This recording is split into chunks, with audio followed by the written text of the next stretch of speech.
Iglesia, muy buenos días. Vamos a dar un aplauso a la presencia de nuestro Señor Jesucristo. A Él sea el honor, la gloria por siempre. Hoy quiero iniciar esta enseñanza dando las gracias a todos los que participaron activamente en nuestro gran bingo pro templo. Fue un tiempo muy especial, ¿saben? Cuando nosotros iniciamos el proyecto del bingo pro templo, no teníamos tantos regalos y llegaron más de 60 regalos, pudimos repartir. Fue una noche de diversión, de premios, de buena comida, de especiales, y realmente uno se divierte haciendo la obra de Dios. ¿Cuántos disfrutaron de ese bingo? Vamos a darle un aplauso a todos los que sirvieron con generosidad y a todos los aportes que pudimos alcanzar. Que Dios los bendiga a todos. Hoy la enseñanza se titula La fortaleza de saber quiénes somos en Dios. Vamos a hablar de identidad. Y es tan importante nosotros tener identidad, porque usted se imagina tener un amigo que constantemente cambia de equipo según quién vaya ganando. Entonces un día es ferviente seguidor de los Tigres y al día siguiente de los Leones, y al tercer día de repente es fanático de los Delfines porque van ganando. Ahora imagina ese mismo amigo que viene a la iglesia y un domingo tú lo ves fervientemente adorando a Dios, lleno de pasión, de fervor, pero al siguiente domingo tú lo ves en una fiesta desenfrenada diciendo: no te preocupes, Dios entenderá.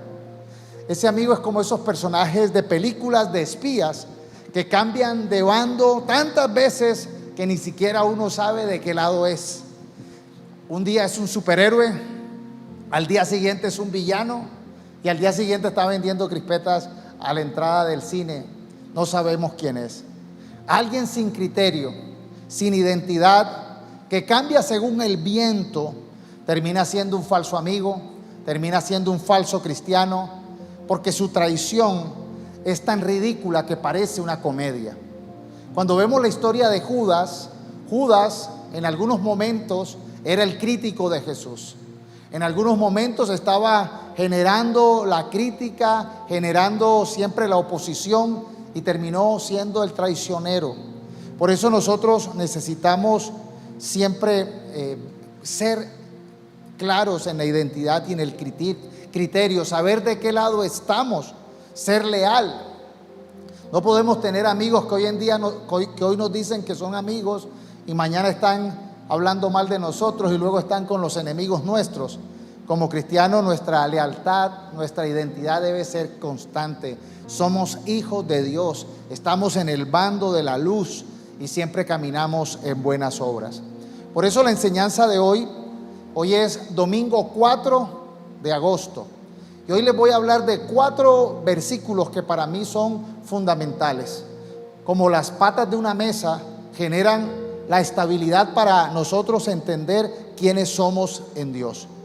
El primer versículo está en 2 de Corintios 5:17, que dice: por lo tanto, si alguien está unido a Cristo. ¿Hay alguien aquí unido a Cristo? Por lo tanto, si alguien está unido a Cristo, es una nueva creación. Lo viejo, lo antiguo, la vida pasada ha quedado atrás y lo nuevo ha llegado. Si estamos unidos en Cristo, el fundamento de nuestra identidad es que somos una nueva criatura. Somos una nueva criatura en Cristo. Por lo tanto, vamos a estar atentos a lo nuevo que viene de parte de Dios. Primer fundamento del versículo que me gusta para identidad. Segundo versículo, Efesios 2:10. Pues somos la obra maestra de Dios. Él nos creó de nuevo en Cristo Jesús a fin de que hagamos las cosas buenas que preparó para nosotros tiempo atrás. Dios nos creó de nuevo en Cristo, pero somos una obra maestra de Dios. Él nos creó ¿para qué? Para buenas obras. Entonces somos una nueva criatura para volver a hacer lo bueno, no para hacer lo malo. Una nueva oportunidad tenemos para buenas obras. Segundo versículo de identidad. Ahora tercero, Romanos 8:1. Por lo tanto, ya no hay condenación para los que pertenecen a Cristo Jesús. Y entendemos que nosotros somos personas pecadoras, que cuando Dios nos permite nacer de nuevo, empieza una nueva obra en nosotros, donde vamos nosotros mejorando, donde vamos nosotros siendo santificados, pero necesitamos entender que no hay condenación, que ya no va a haber la condenación de Satanás, de la culpa que nos dice, no lo puedes, mira que te volviste a equivocar, mira que volviste a hacer lo malo. Ya cuando nacemos en Cristo, tenemos una nueva oportunidad y ya no hay condenación. Y el cuarto versículo, primera de Pedro 2:9, dice: pero ustedes, nosotros, son un pueblo elegido por Dios, sacerdotes al servicio del Rey, una nación santa y un pueblo que pertenece a Dios. Él los eligió para que anuncien las poderosas obras de aquel que los llamó a salir de la oscuridad para entrar en su luz maravillosa. Antes ustedes no eran ni siquiera un pueblo, pero ahora son el pueblo de Dios. Ustedes no habían recibido compasión, pero ahora han recibido la compasión de Dios.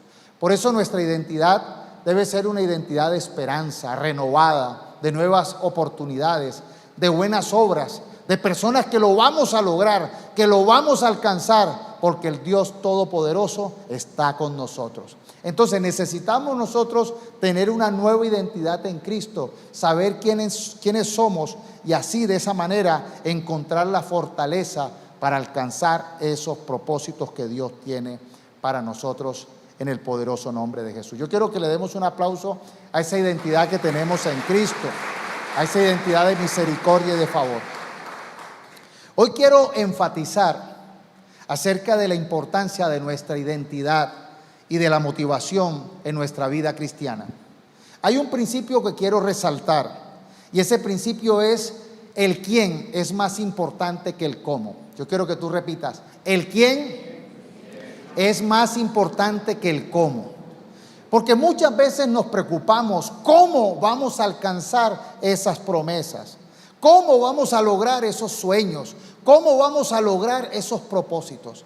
A veces la pregunta que queremos tener la respuesta inmediatamente antes de que sucedan es ¿cómo? ¿Y cómo lo voy a lograr? ¿Y cómo voy a salir de mis deudas? ¿Y cómo voy a ser sanado? ¿Y cómo voy a encontrar una pareja ideal? ¿Y cómo voy yo a encontrar un negocio, una oportunidad? A veces nos enfocamos mucho en ese cómo, y realmente eso nos genera mucha preocupación. ¿Cómo se van a hacer que la realidad se cumpla? ¿Cómo vamos a lograr esos sueños, esas cosas grandes o imposibles para nosotros? Pero el principio más importante que el cómo es saber quién somos en Dios y quién nos permitirá alcanzar y lograr esos propósitos. Nuestra identidad en Dios es la que nos da la fuerza, el poder, la confianza para ejecutar y enfrentar cualquier desafío. Por eso es más importante quiénes somos en Dios para nosotros poder lograr los propósitos y lograr esos cómo que a veces no son entendibles y lógicos para nosotros. Y voy a comenzar con un ejemplo. Cuando vemos en Mateo 14, cuando Jesús va caminando sobre el agua, cuenta la historia desde el versículo 22 que Jesús insiste a sus discípulos que atraviesen el mar de Galilea, y él se queda allí orando en la montaña. Ellos empiezan a regresar por el agua en el barco. Ellos se montan en una embarcación y empiezan ellos a regresar a su casa. Pero después que van avanzando, los discípulos se encontraron en problemas en la mitad del mar de Galilea, ya que se había levantado un fuerte viento, y ese fuerte viento generaba unas grandes olas que luchaban contra la embarcación. Y a eso de las 3 de la madrugada, Jesús se acerca a ellos caminando sobre el agua. Entonces, imaginen esa escena. Los discípulos están allí en la mitad del lago, del mar de Galilea, están luchando con esta tormenta y a las 3 de la mañana ven que se acerca esa imagen de Jesús caminando sobre las aguas. Ellos se asustaron, pensaron que era un fantasma, pensaron que era un espíritu y llenos de miedo empezaron a gritar: es un fantasma. Pero Jesús les habla de inmediato y le dice: no tengan miedo, tengan ánimo, yo estoy aquí. Ahí empieza la importancia de con quién vamos y quién es el que está con nosotros. Entonces Pedro le dijo a Jesús: Señor, si realmente eres tú, ordéname que vaya hacia ti caminando sobre el agua. Jesús le dice: sí, ven. Entonces Pedro se baja por un costado de la barca y caminó sobre el agua hacia Jesús. Pero cuando él vio el fuerte viento y vio las olas, comenzó a hundirse. Sálvame, Señor, le gritó a Jesús. De inmediato Jesús extendió la mano y lo agarró. ¿Tienes tan poca fe?, le dijo, ¿por qué dudaste de mí? Y cuando subieron los dos a la barca, entonces el viento se detuvo y los discípulos lo adoraron, diciendo: de verdad eres el Hijo de Dios. Y lo que realmente es clave en esta historia es que aquí la pregunta no era cómo era que Pedro iba a caminar sobre el agua. Realmente todavía hoy en día no hay explicación. Trate usted de explicar cómo fue que Pedro pudo caminar sobre el agua. Podría uno decir: levitó, estaba levitando y entonces estaba algo sosteniéndolo y caminaba. O podría uno pensar: se estaba endureciendo el agua en ese momento y él podía pisar. La verdad, cualquier explicación rompe la lógica humana. Muchas veces cuando uno pregunta el cómo Dios hace milagros, el cómo Dios hace lo sobrenatural, nos vamos a encontrar en el dilema de que tiene que romper principios humanos. La lógica humana se rompe porque los milagros son sobrenaturales. Dios no tiene los límites que tenemos nosotros en nuestra naturaleza limitada. Los milagros es el actuar de Dios por encima a veces de las cosas naturales. Entonces, si uno está preguntando cómo se hace un milagro, nos vamos a encontrar a veces con respuestas sin sentidos o con respuestas que no van a ser fácilmente entendidas por nosotros. Dígame, ¿cómo se sana una persona con cáncer terminal? ¿Cómo se desaparece un tumor? ¿Cómo resucita un muerto? ¿Cómo cae maná del cielo? ¿Cómo es posible que se haya abierto el mar rojo? Hay milagros que no tienen una explicación clara con el cómo. Lo importante es saber quién es el que lo hizo y en quién está fundamentada nuestra fe y quién está con nosotros. Entonces, lo realmente importante, valioso, que nos fortalece en nuestra identidad con Dios es quién está con nosotros. ¿Quién es el que dio la orden? ¿Quién es el que está haciendo su voluntad? ¿Quién es el que decretó, declaró que las cosas se van a hacer? ¿Quién es? Es más importante que el cómo. Pedro entendió que era Jesús, la presencia de Jesús que venía caminando sobre el agua. Y le dijo: Señor, si eres tú, permíteme que yo vaya donde estás tú, caminando por el agua. Y él le dijo: ven. Y conforme a que era Jesús el que había dicho ven, él se bajó y empezó a caminar sobre el agua. Pero mientras tenía la vista, mientras tenía la confianza en que era en la orden de Jesús, él pudo caminar en lo sobrenatural. Pero en el momento que se desenfoca, en el momento que empieza a mirar el viento, en el momento que empieza a decir: ¿cómo es posible? Ve el viento, ve las olas, ve que él está caminando sobre el agua. En ese momento seguramente empezó allí a tener un cortocircuito. Empezó a decir: pero ven acá, yo estoy caminando ¿por quién? Por quien me dio la orden, por quien me invitó a caminar en lo sobrenatural. Pero cuando él empieza a ver las circunstancias, posiblemente empieza a razonar y decir: ¿cómo es posible que esto suceda? ¿Cómo es posible que yo esté caminando aquí sobre el agua? ¿Cómo es posible que el viento me está golpeando y que estoy viendo las olas y voy estabilizado y voy caminando sobre el agua? Cuando empezó a tratar de entender el cómo, se empezó a hundir. Entonces, es allí donde nosotros necesitamos fortalecer nuestra identidad en Dios, en Cristo, que nos ha dado una nueva oportunidad. nos ha hecho una nueva creación para que experimentemos su gloria y para que experimentemos su poder. Si hemos nacido de nuevo, necesitamos nosotros estar entendiendo esto. Nuestra identidad es diferente. No se va a hacer en nuestras fuerzas ni a nuestra manera.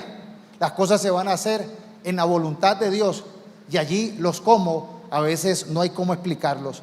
Pero sabemos que quien nos llamó, quien lo dijo, no fallará. Y Él lo cumplirá. ¿Usted lo cree? Amén. Dele un aplauso al Señor. Celebre. Esto va a romper nuestros propios métodos, nuestras estrategias. Lo que antes funcionó, ahora es diferente. Ahora va a funcionar porque Dios está con nosotros y Él, conforme a su palabra, cumple y apareja las cosas para que las cosas resulten y lo alcancemos. El otro ejemplo que vemos, el segundo ejemplo, es de David. En 1 Samuel 17 vemos la historia cuando David, siendo un joven, David era un jovencito, probablemente un adolescente, estaba encargado de cuidar las ovejas de su padre, se dedicaba al pastoreo, era la responsabilidad primaria y la hacía bien, pero no era conforme a la capacidad de David. Cuenta la historia que Samuel, el profeta de Dios, había ido y había ungido a David, y lo había ungido y el Espíritu Santo estaba sobre David. David ya tenía una nueva identidad, ya no era David solo, era David ungido con el Espíritu Santo de Dios. Y David, lleno del Espíritu Santo, era otra persona, no era el mismo. Y David fue enviado por su padre a averiguar por sus hermanos cómo les estaba yendo en el combate que tenían frente a los filisteos. Y es allí cuando David, que iba a hacer un mandado a llevarles comida y a traer noticias a su padre, se da cuenta de que se levanta en las filas del ejército filisteo un gran gigante, un gran campeón llamado Goliat. Y este campeón está ofendiendo, está retando, está intimidando al pueblo de Dios. Era un hombre de 3 metros aproximadamente, era una persona que era invicta en lucha, era un campeón, era experto en la guerra. Y este hombre había dicho que aquel que se enfrentara con él y ganara, entonces el pueblo se subordinaba. Pero si él le ganaba a algún campeón del lado de Israel, Israel perdía y tenía que doblegarse. Y sabes, todo Israel estaba preguntando en cómo, no podía. ¿Cómo vamos a vencer a ese gigante?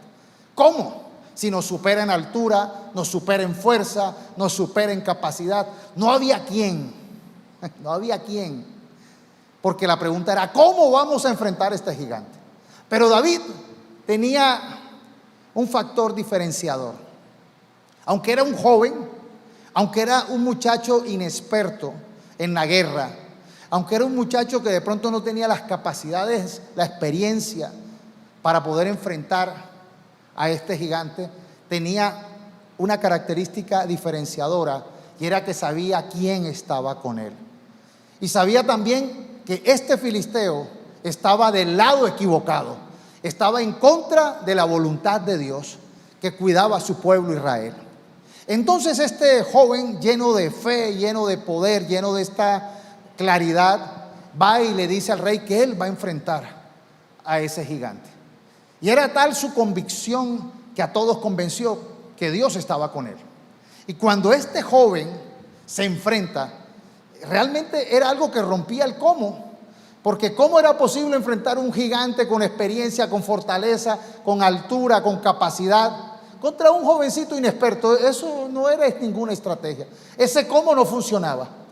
Pero lograron entender quién estaba con él, y estaba el Espíritu Santo con él. Y vemos en 1 Samuel 17, versículo 45, lo que David le responde al filisteo. Y le dice: tú vienes contra mí con espada, lanza y jabalina, pero yo vengo contra ti en el nombre del Señor de los ejércitos celestiales, el Dios de los ejércitos de Israel, a quien tú has desafiado. Él entendía quién era el que estaba con él, en el nombre de quién iba a actuar. Eso marca la diferencia. Nosotros muchas veces podemos enfrentarnos a retos, a situaciones amenazantes, a enemigos. Dice Pablo en Efesios que nuestra lucha no es contra carne ni sangre, sino a veces contra poderosos poderes de las tinieblas, contra potestades y gobernantes malignos que operan en la oscuridad, que operan en la maldad. ¿Cómo podemos enfrentarlo? Porque nosotros lo enfrentamos en el poderoso nombre del Señor Todopoderoso, en el nombre de Jesús. Y por eso nosotros tenemos una identidad que está respaldada, soportada en nuestra identidad de que somos nuevas criaturas en Cristo. Conocemos el nombre que es sobre todo nombre y podemos nosotros enfrentar cualquier oposición, cualquier adversidad, cualquier gigante, cualquier potestad, por poderosa que sea. Nunca será más poderosa que nuestro Dios, el creador del cielo y de la tierra. Por eso es importante saber quiénes somos y en el poder de quién actuamos y conforme a la voluntad de quién estamos obrando. Por eso necesitamos, iglesia, levantarnos con una identidad fortalecida en Dios, en el poderoso nombre de Jesús.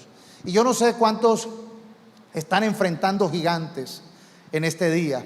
Yo no sé cuántos están enfrentando grandes dificultades, pero sabes, párate en el nombre de Jesús, lleno del poder y de la dirección del Espíritu Santo. Y aquellos enemigos y aquellas adversidades que vengan contra ti en el poderoso nombre de Jesús serán derrotados. ¿Usted lo cree? Y yo creo que hoy es un día de libertad. Esto no es solamente para escucharlo, sino para aplicarlo. Vamos a aplicarlo en este momento. Y yo quiero que usted ore en el nombre poderoso de Jesús. Cancelamos toda oposición que se levanta contra la iglesia, contra ti, contra tu vida. En el nombre poderoso de Jesús cancelamos todo espíritu, todo gigante, toda potestad que se quiere levantar contra ti. Cancelamos todo espíritu de muerte, todo espíritu de esclavitud, todo espíritu de enfermedad. Lo cancelamos en el nombre de Jesús y pedimos que el cerco de protección del Señor esté contigo, con tu iglesia, con la iglesia, con la familia, y que sea el Señor protegiendo todos los propósitos en el nombre de Jesús. Amén y amén. Dale un aplauso al Señor y camina en el nombre de Jesús. Con esto quiero entrar ahora en materia. Les dije 4 versículos que para mí son fundamentos de la identidad, de la nueva identidad que tenemos en Cristo. Ahora quiero darles 4 aspectos fundamentales para encontrar nuestra identidad en Dios. Cómo nosotros encontramos esa identidad en Dios y la fortalecemos. Primer paso, primer pata de la mesa: conocer a Dios a través de la palabra. Repite conmigo: yo soy lo que su palabra dice que soy. Yo tengo lo que su palabra dice que tengo, y yo alcanzaré lo que su palabra dice que alcanzaré. La Escritura dice: cielo y tierra pasarán, pero tu palabra permanecerá. Nosotros tenemos una identidad, un criterio inamovible cuando nosotros creemos en su palabra. Cuando nosotros creemos que somos, que tenemos y que alcanzaremos lo que su palabra dice. Entonces, para nosotros encontrar una fortaleza en nuestra identidad está basada en su palabra primeramente. El mundo va a decir muchas cosas, familiares, amigos, pero lo que realmente somos es lo que Dios dice que somos. Él es el que nos creó, Él es el que nos formó. Necesitamos ir a Dios para arreglar nuestra vida, para enderezar nuestras sendas.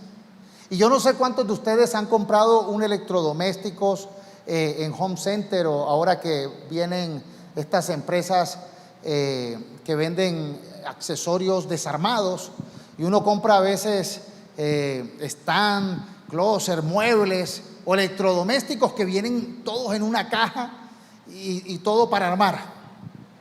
Pero hay gente, no sé si a usted le pasa, que dice: no, hombre, pero ¿para qué va a leer las instrucciones? Eso es sencillo, eso es lógica. Y usted empieza, por lógico, por sentido común, a pegar: este tornillo va en este hueco, esto va así. Y después, cuando termina, usted dice: ¿y esta puerta por qué abre para afuera? Y este mueble queda como esos muebles de arte modernos, todos extraños. El mueble queda como al revés, queda todo mal hecho. Y entonces, se lo dije, lea las instrucciones. Entonces a uno le toca desarmar, darse cuenta que es que los tornillos, las arandelas que sobraban no es que sobren, es que no se pusieron, el sentido de las cosas es diferente. Entonces nosotros necesitamos dejarnos guiar del Señor, que con su palabra nos da principios, nos da fundamentos para que nosotros podamos armar bien nuestra vida y sea funcional. Este mundo se empeña en querer hacer las cosas lo contrario al arquitecto, al diseñador de todo, al que lo construyó. Y entonces, bueno, vio que esa puerta había que ponerla, es que había que poner ese tornillo, es que había que poner ese soporte, porque si no se pone, se cae. Y muchas personas construyen sin los planos, sin la dirección de Dios. Y por eso es que nos pasa lo que nos pasa. Muchas veces la tarea de la consejería y de la formación en la palabra de Dios es entender cómo Dios quiere que se hagan las cosas, cómo construir hogar, cómo construir identidad, cómo hasta en los negocios la palabra nos instruye. La palabra nos da una serie de principios que son inamovibles y que nos garantizan que van a funcionar. Por eso necesitamos nosotros desarrollar una identidad fortalecida en el Señor, leyendo su palabra, entendiendo sus principios. Así que el mundo va a decir: no, eso no funciona, no, que nada, eso, hágalo de otra manera. No, necesitamos volver al modelo de Dios, y por eso tenemos su palabra. La identidad de nosotros es su palabra. Y por eso cielo y tierra pasará y su palabra permanece, porque entendemos nosotros que estos principios son reales, son sabios. Dios nos los dio como una garantía para que nosotros nos vaya bien. Josué 1 dice: esfuérzate en aprender, nunca dejes de estudiar este libro, esfuérzate por hacer cada cosa, cada detalle que dice, para que todo te vaya bien y seas prosperado. Entonces necesitamos nosotros primero conocer a Dios a través de su escritura, los principios, las instrucciones. Lo segundo es esa oración, pero que genera comunión con Dios. La oración es una conversación con Dios, una comunión con Dios. La oración no debe ser como que yo vengo con un pliego de peticiones y solamente me escucha. Yo no sé si usted lo ha llamado ese tipo de personas que hablan mucho, que ellos hablan, preguntan y se responden, y tú no le dices nada. Bueno, muchas gracias. Y uno dice: ¿para qué me llamó? Habló, peleó, se contradijo, se resolvió las cosas y me colgó. A veces hay gente que se acerca así a Dios: Dios mío, haz esto, hazme esto. Pelean allí, se enredan y bueno, ya entendí. Y Dios no ha dicho nada. La oración realmente es una oración donde nosotros nos acercamos a Dios y le preguntamos: Señor, ¿qué hago? ¿Por dónde debo coger? Enséñame. Es una oración que muchas veces la palabra va acompañada de los principios de la palabra, pero a veces Dios nos habla cuando nosotros guardamos silencio. Muchas veces mis oraciones están llenas de preguntas, están llenas de dudas. Yo llego a donde Dios y le digo: Señor, no entiendo esto, no sé cómo hacer esto, guíame, enséñame, muéstrame, aclárame. Y el Señor empieza a dar claridad. A veces no es inmediatamente la respuesta, a veces es un proceso aclaratorio. A veces Dios empieza a poner la instrucción. Y muchas veces he experimentado que yo llego delante de Dios con emociones de angustia, a veces de rabia, de frustración, de temor, de duda.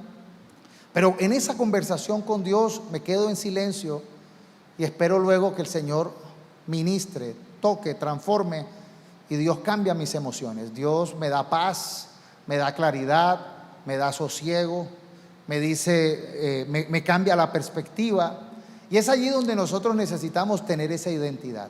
Hable con Dios, no de manera unidireccional. Espere recibir del Señor la respuesta, la claridad, la paz. Esa comunión con Dios, esa constante oración nos transforma, nos da identidad. Yo no me paro aquí creyendo en mi conocimiento y en mi sabiduría. Yo me paro aquí de la misma manera diciendo, Señor, háblame a mí.